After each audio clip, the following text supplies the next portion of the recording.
this is Dhananjay here and I'm back on the videos. I'm the CEO of Moksh. You must have watched a lot of videos from me. So आज का जो topic है, कई लोग India में NEET में नहीं मिलने के कारण बीएससी में चले जाते हैं. Approximately 60% of the students who have done your 12th PCB के साथ में एक ड्रीम लेके बैठे थे कि डॉक्टर बनना है.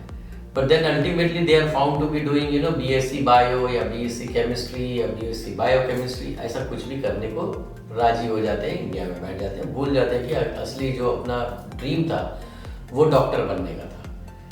Today I am going to show you a way how you can use your BSc degree to become a doctor. That comes under our combo medical program. Okay? ये चीज़ आपको कोई भी नहीं बताता, इसका कारण कुछ अलग है, मैं आपको वीडियो के अंदर बताऊंगा. So just watch me in the for the next 5 minutes and there are thousands of doctors who are hiding right now. It is there, the wish is there inside, but they are doing their BSc at the moment. They all can become a doctor. India को there is a need of almost 1 million doctor in India. ये Covid वगैरह तो छोड़ दो, बाजू में रख दो. Otherwise also the ratio of the population versus the available doctor, the healthcare professionals is very skewed in comparison with the foreign developed countries. So let's have more doctors. आपको ये दिमाग में से निकाल दो कि कैसे मैं इंडिया में नहीं बनूंगा, अब्रॉड नहीं जा सकता, पेरेंट्स मना कर रहे हैं, छोटा हूँ, सब बाजू में रख दो. जस्ट सुनो कि कैसे आप अगर बीएससी में भी हो तो भी एमबीबीएस कर सकते हो, कोई प्रॉब्लम नहीं है. इसका रास्ता मैं बताता हूँ. So there are basically 2 systems in the world which is generally followed. One is an American system of your medical education, and one is a Britishers or European system which is followed. India was a Britishers colony, so we are following a Britishers or European system where the whole program is divided into 5.5 years in which 1 year is an internship. Correct? American system is very different. To be very frank, it is very different in comparison. So if you understand the American system properly, then you can end up in US after doing your BSc. How does that happen? So American system में क्या होता है कि पहले एक pre-med करना पड़ता है, which is going to last for 2 years. So आपका जो जो 5.5 साल का डिवीजन है, वो अमेरिकन सिस्टम में पहले 2 साल मेडिसिन के अंदर एंट्री होती ही नहीं है. पहले आपको प्री मेड खत्म करना पड़ता है. आपका बीएस का डिग्री, मतलब it's a degree which is equivalent to BSc, slightly less, क्योंकि BSc is a 3 year programme, BS is a 2 year programme. Okay, this BS degree after you complete, then only you can enter into medicine. ये जो medicine का जो programme है American system में, वो 3.8 years का है. 2.8 years of theory and 1 year of internship. Total मिला के 4th year में आपका टोटल एक्चुअली 3.8 years में आपका मेडिसिन का प्रोग्राम अमेरिकन सिस्टम से खत्म हो जाता है. बट पहले आपको 2 साल तो घुमा फिरा के वही 5.8 years जो रशिया में लगता है, यूक्रेन में लगता है, इंडिया में 5.5 year लगता है, वैसे ही सिमिलर वे में आपको अमेरिकन सिस्टम में भी 5.8 year लगने वाला है. पर there is a difference. Actual medicine program सिर्फ 3.8 year का है, including your rotations, including your internships. Okay, पर जो पहले का बीएस डिग्री का प्रोग्राम है वो आप इंडिया में भी बीएससी कर सकते हो. फॉर एग्जाम्पल, आपको बहुत सारे एडवर्टीजमेंट्स और ये सब पूरा प्रमोशंस, एजेंट के phone, SMS, go to MBBS in Philippines, बराबर है, दिखेगा आपको. जैसे ही नीट नजदीक आएगी, नीट का रिजल्ट आएगा, नीट दोगे, हर स्टेज पे आपको प्रमोशंस दिखना चालू हो जाएगा.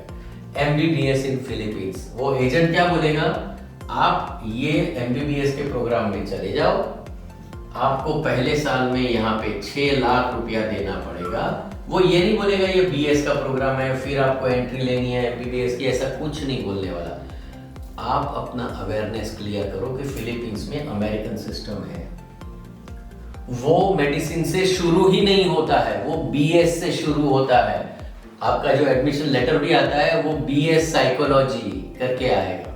ठीक है, ये एजेंट आपको बताएगा, तो आपको सुनने में कोई ज्यादा ऐसा स्ट्रेस नहीं करेगा कि आप इसका ऑल्टरनेटिव फ्री में इंडिया में बीएससी हो सकता है।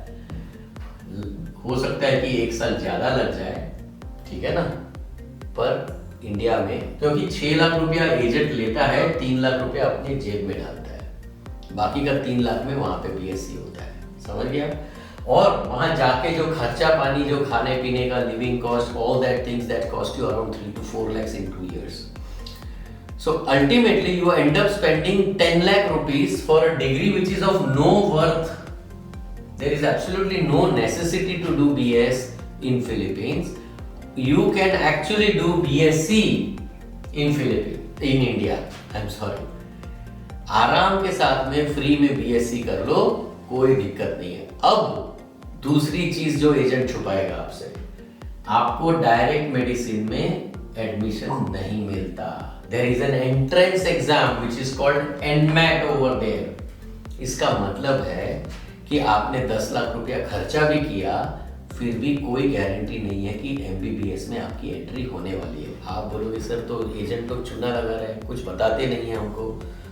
भाई मेरे को मत सुनो, उनको मत सुनो। इंडियन गवर्नमेंट की वेबसाइट है, मैंने स्क्रीन के ऊपर आपके सामने ढूंढा है, आप खुद चेक कर सकते हो। गवर्नमेंट ऑफ इंडिया ने लिख के दिया है कि एक्चुअल प्रोग्राम एमबीबीएस का कैसा है फिलीपींस के अंदर। पहले आपको बीएस करना है, उसके बाद में एनमैट में क्लियर करना है।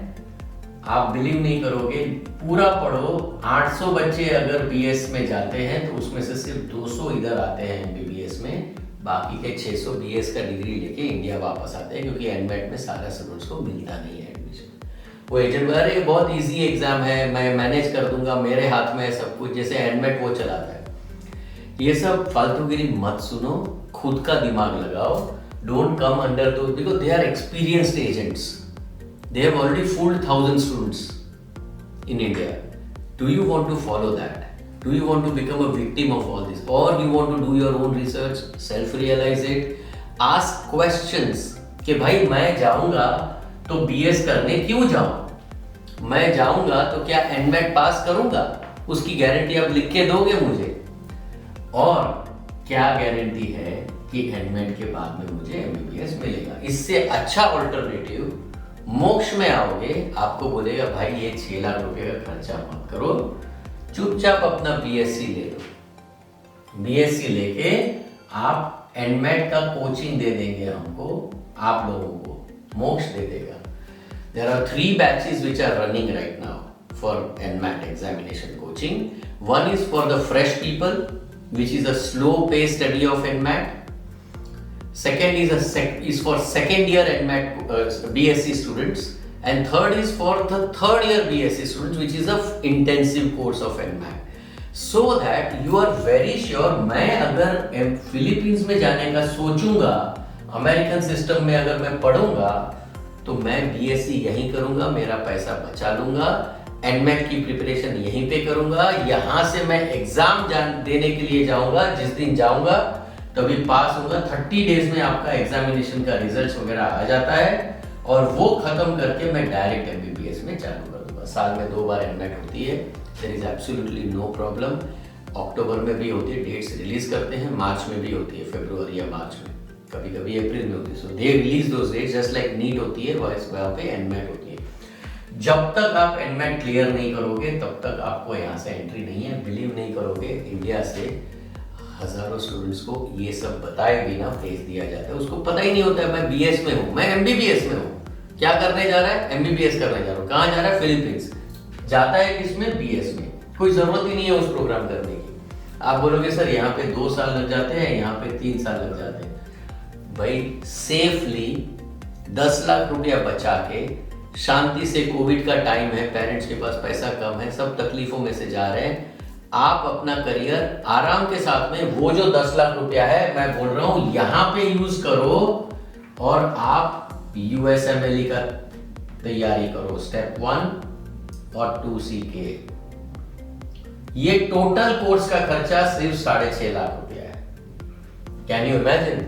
आप बीएस का 10 लाख रुपया खर्चा कर रहे थे, मोक्ष में आओगे, आपको एनमैट भी कराएंगे, क्लियर करा के डालेंगे तभी हमको इसकी फीस भरनी है, और वही पैसा आपको स्टेप 1 और स्टेप 2 की प्रिपरेशन के अंदर करना है। The end of the story. This is such a simple thing that students must understand कि बीएससी में, अगर आप सेकेंड ईयर ऑफ बीएससी में हो आज की तारीख में, तो अगर आप इस प्रोग्राम में हो, आप एडमेट की तैयारी करो, आपका डॉक्टर बनने का गारंटी मोक्ष का।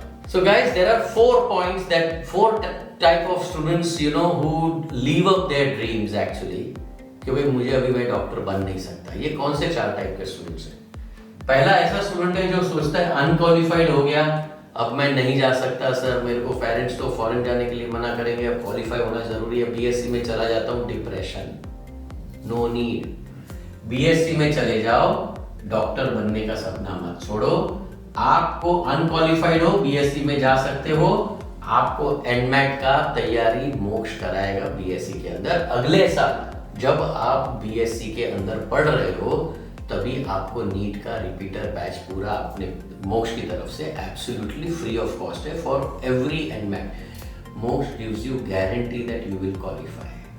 If you appear for NEET again next year, you will, because you just have to qualify. अपने को 650 नहीं चाहिए, 150 भी आ गया तो क्वालिफाई हो जाओ। If you are unqualified, this is the best program, combo medical program। क्यों बोलते हैं? क्योंकि आधा इंडिया में है, आधा प्रोग्राम अब्रॉड में है। तो बीएससी इंडिया में कर रहे हो और एमबीबीएस पूरा अमेरिकन सिस्टम से फिलीपींस में करते हो, तो इसीलिए उसको कॉम्बो मेडिकल प्रोग्राम होता है। न पूरा प्रोग्राम इंडिया में, न पूरा प्रोग्राम फिलीपींस में, ठीक है। So you can do half the program 3 years in India by doing BSc. Even if you are unqualified, you get next attempt, qualify कर लो, खत्म हो गया बात।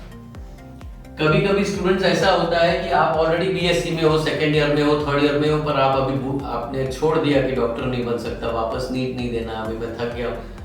Guys, don't leave your dream at the moment. If parents do not, अभी समझो इस साल आपको 18 साल का बच्चा है, छोटा बच्चा है, मेरे को नहीं भेजना है, थोड़ा बड़ा होने दो, थोड़ा मैच्योर होने दो, थोड़ा एक्सपीरियंस आने दो, थोड़ा इंडिपेंडेंट होने दो, अपने आप को संभाल ले। Many parents come to us and say that we suggest them to go for this combo medical program, क्योंकि 2-3 साल यहाँ पे बीएससी कर लेगा बंदा, ठीक कॉन्फिडेंट और ट्रांसफॉर्म हो ही जाता है 18 से 21 साल की उम्र में। सो 18 to 20 you will be in India doing BSc. तब तक आपका एक लेवल आ जाता है कि पेरेंट्स को भी कॉन्फिडेंस आ जाए, और 20 से लेके 24 में आप डॉक्टर बन जाते हो। This is how it works. कभी कभी क्या होता है, बजट का कंस्ट्रेंट आ जाता है, इस साल में थोड़ा तकलीफ है, मैं नहीं भेज सकता अपने बच्चे को, पहले साल में फॉरेन भेजने का है या इंडिया में एमबीबीएस लेने का है, तो उसका 10 प्राइवेट में मिल रहा है 10-15 लाख रुपया चाहिए, फॉरेन में जाना है तो 5-7 लाख रुपया चाहिए, नहीं है, नो प्रॉब्लम, बीएससी में एडमिशन ले लो और आपका गारंटी डॉक्टर बनने का रास्ता